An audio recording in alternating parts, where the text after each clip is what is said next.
How the data analyst industry has changed over the last 2 to 3 years. I've seen these changes firsthand. I joined as a data analyst, a junior data analyst, almost 3 years ago now. AI was not at the forefront of anyone's tongues. There was no mention of AI. There was no real integration of AI or AI tools into any of those tools, software, workflows, or data processes that we did. Over the last 3 years, that has changed. There's a lot more AI that's being introduced into data roles, and you can use simple AI for mapping out a project, which has become really, really helpful. I project managed a project, and for the initial consultative session, the discovery phase, I used ChatGPT and DeepSeek to create a project plan. And when we ran through that project plan in the session, it had surprisingly picked up on steps that we would have otherwise just missed, or maybe not missed, we would have discovered at a later date. So that was really, really helpful. Now, aside from the AI side of things,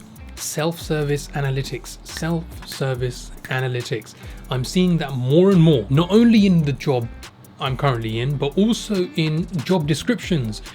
Data analyst jobs are now asking for more self-serve analytics. Jobs don't want a data analyst just to be an analyst. They want data analysts to err more on the side of consultants, almost. More and more jobs want teams to do the analysis, where a data analyst's job becomes more strategic. A few years ago, being a data analyst meant that if you know SQL, Excel, Power BI, or Tableau, and maybe a programming language like Python or R, you're in. But the industry's shifting, and shifting fast. Another reason why I keep saying communication is so important is because AI tools are more and more being integrated into data processing and workflows. AI tools can create the queries and the software syntax and generate summaries and queries.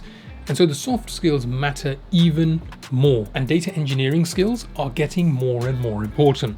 Even for data analysts, you might be working more with data pipelines or data warehousing, and having those skills as a data analyst is more and more important. Also, analysts are expected now to understand not just the data, but the business. And that means understanding products, understanding industries, understanding customers, understanding KPIs, understanding operations, and not just columns and rows of data.